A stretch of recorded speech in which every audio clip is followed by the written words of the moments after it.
Boracay has eased its restrictions by dropping the testing requirement for fully vaccinated guests. The government has made vaccination mandatory for workers who report on site in areas with enough supply of the jabs. An official of Lakas CMD floated the idea of a possible term sharing deal between Sara Duterte and Marcos Jr., raising eyebrows everywhere. South Korea has pilot tested air taxis as it hopes to fly passengers between Seoul and major airports starting 2025.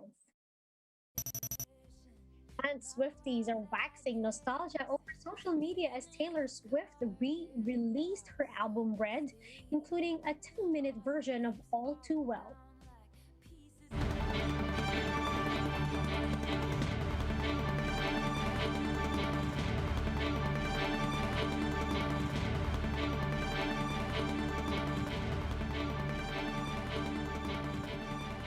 Fast, focused, and fearless. Here's everything you need to know to jumpstart your weekend. I'm Riza Diaz.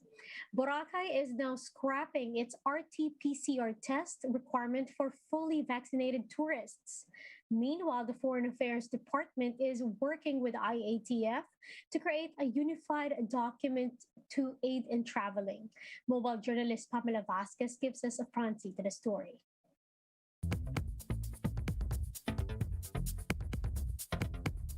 Good news for those who have been dreaming of Boracay's white sands. Beginning November 16, RT-PCR tests will no longer be required for fully vaccinated tourists. In lieu of a negative swab result, travelers will just need to show proof of vaccination. We only will require the Vaxcert of the DICT. In the absence of the Vaxcert, the vaccination card with QR codes. In the absence of that, a vaccination certificate from the issuing LGU.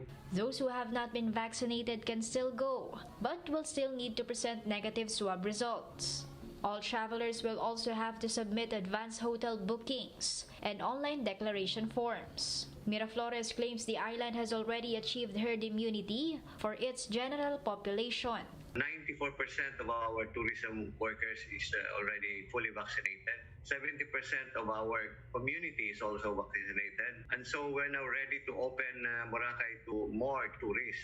Philippine Airlines says has been monitoring passenger traffic, and there hasn't been a significant increase in COVID cases for LGUs that have decided to drop the swab requirement. When some LGUs have started to allow just vaccination card instead of RT-PCR testing, you don't see a significant increase or even an increase. It's actually a continuing decrease in positivity rate while you're seeing travel increase continuing.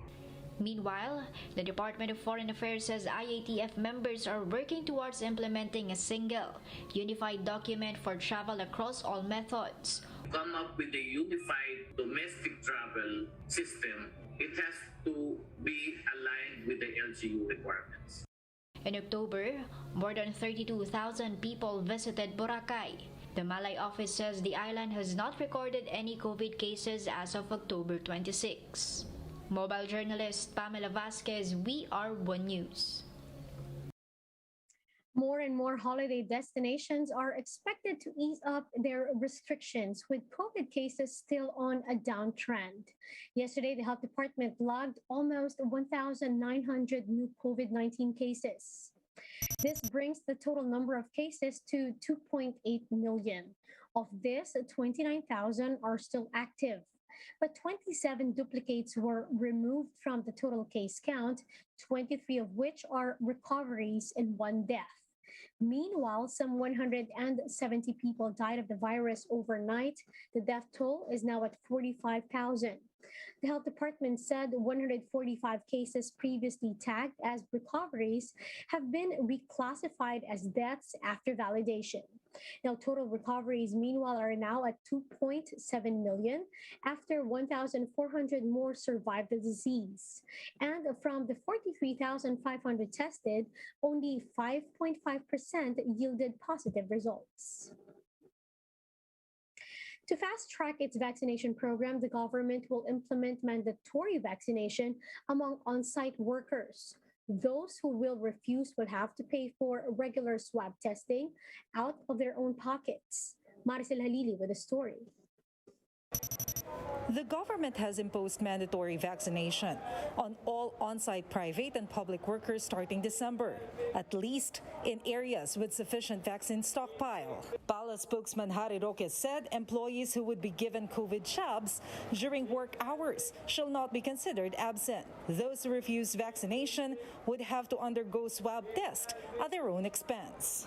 Maaari namang tanggihan ng public and private establishments ang pagpasok o pagbibigay serbisyo sa mga nananatiling hindi bakunado o sa mga partially vaccinated kahit na sila ay eligible naman for vaccination. Hindi kasama rito ang mga frontline at emergency services. Roque clarified unvaxxed employees won't be fired from work. He also enjoined all local governments to incentivize the fully vaccinated. Roque suggested that they be considered VIPs when availing government services. But the public is divided with a new mandate. Pabor ako kasi kailangan yun eh. Pero hindi ako pabor na sagot na empleyado yung swab test. Hindi naman sa pilitan yung pagpapabakuna eh. The Interagency Task Force, meanwhile, has allowed group activities in fitness studios and gyms in Alert Level 2 areas. The alert level system will also be imposed nationwide. Regions 1, 8, and 12 will adopt the system on November 12. Regions 2, 5, and 9 on November 17. And CAR, Region 4B, Caraga, and BARM on November 22. The IATF also amended the list of countries in the green, yellow, and red list. Faroe Island and the Netherlands are now part of the red list, meaning their people are not allowed to enter the Philippines, except that there are overseas Filipinos included in the repatriation efforts. But a more important question remains: mandatory face shields or not? Secretary Roque said the Interagency Task Force has already made a decision on the recommendation to lift the mandatory wearing of face shield, but they are still waiting for the approval of President Duterte. For News 5, Maricel Halili, We Are One News. We'll be back with more stories after the break. Keep it here on One News.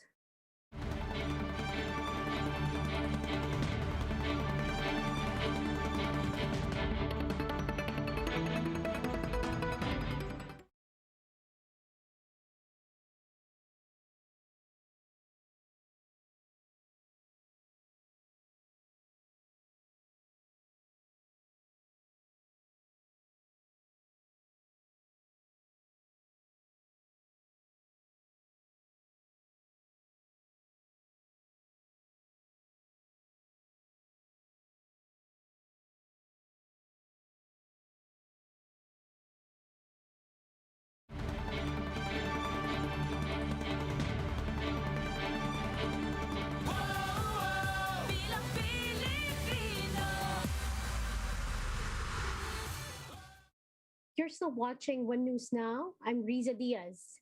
With only a few days away before the substitution deadline, all eyes are still on Davao City Mayor Sara Duterte's next move. An official from her new party has floated the idea of term sharing with fellow presidential aspirant Bongbong Marcos. Morgan Enriquez with the details. After officially taking her oath as a member of the Lakas CMD party, the question now is, will she be vying for a top post? For Lakas CMD President Martin Romualdez, they want Mayor Sara Duterte to run for president. We would obviously want to have the highest position, but then again, we also respect the prerogative of the candidate. Romualdez added that he sees no issue in supporting both Mayor Sara and his cousin, presidential aspirant Bongbong Marcos. I don't foresee a conflict. I think Mayor Sara and former Senator Bongbong Marcos are good friends. They've been communicating, they've been in dialogue. But is there already a brewing alliance between Mayor Sara and Bongbong Marcos? We're thinking very positively about this, and if anything, will be a small part in the middle of hopefully getting two very, very excellent leaders that can help serve the country. In a radio interview, Lakas CMD co-chairman and Quezon Governor Danilo Suarez floated the possibility of a term-sharing agreement between the two. Suarez said Duterte and Marcos can equally split the 6-year term in Malacanang. This idea, however, did not sit well with Romualdez and even Marcos himself. I'm not too sure what he was thinking of, but in my opinion, I think that's a matter that the candidates should think of or consider. But offhand, in my opinion, I don't think that is necessary to even consider a term share. 3-year terms is too short for especially national. And there is no stability. And that's my problem with that. One political analyst likewise disagreed with the proposal. I think that is a disgusting suggestion because it undermines the institution of the presidency as an important pillar of democracy. Article 7, Section 8 of the 1987 Constitution states that a vice president can replace the president only in cases of death, permanent disability, removal from office, or resignation. According to Romualdez, Mayor Sara will most likely reveal her decision over the weekend as consultations between her and the party continue. For News 5, Marian Enriquez, we are One News. A political observer says the proposed term sharing between Marcos and Mayor Sara is illegal. In an interview with 1PH sa Totoo Lang, political observer Earl Pareño said term sharing for the top post is not allowed under the Constitution. Pareño adds that this would deceive the electorate who will vote to elect the president for a 6-year term. Ang problema niyan, ang botante bumuboto sa isang presidente for 6 years na term.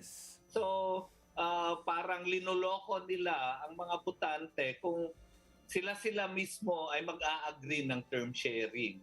I don't think both candidates would parang agree to that very opportunistic na negotiation na bakit ka magti-term sharing.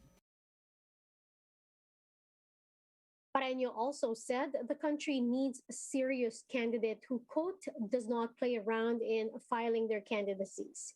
He also warns aspirants who are playing with the rules of the election as early as now. Our government, this needs actually a serious candidate. Hindi yung naglalaro sa panahon pa lang ng pagpo-file nila ng kandidato, pinaglalaroan na ang mga tao, ang mga botante. Kung sila na ang nasa poder, pinaglalaroan na nga nila, hindi pa silang nasa poder, ngayon pa kayang sila na ang nasa poder. That's very dangerous for these two candidates, na sa ngayon pa lang, ang aga-aga pa lang pinaglalaroan na ang mga tao.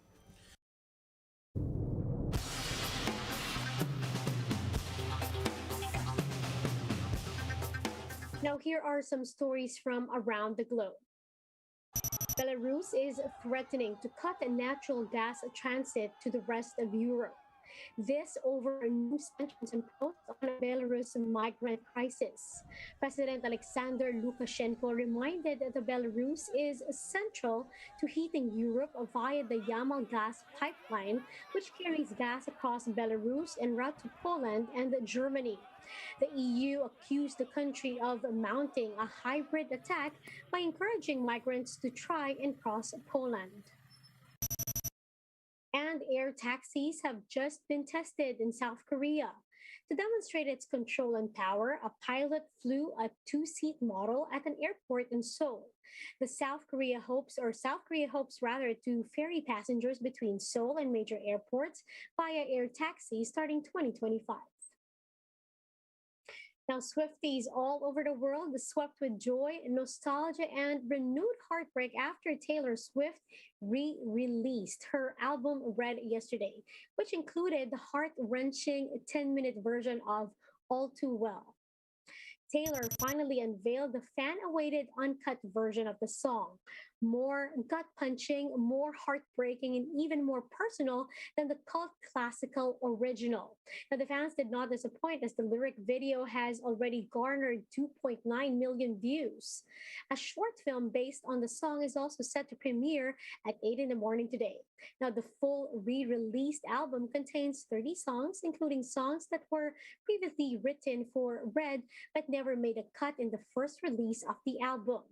Red Taylor's version is Swift's second re-recorded album next to Fearless. He watched me watch the front door all night, willing you to come. And he said it's supposed to be fun, turning 21. And those are the top stories of the hour. Join us later again at 9 in the morning as we continue to monitor the day's biggest stories. You can also catch the news on Signal Play app. Register for a free account now at www.signalplay.com and stream One News live anytime, anywhere. I'm Riza Diaz. Mask on, wash hands, and stay safe, Philippines. We are One News.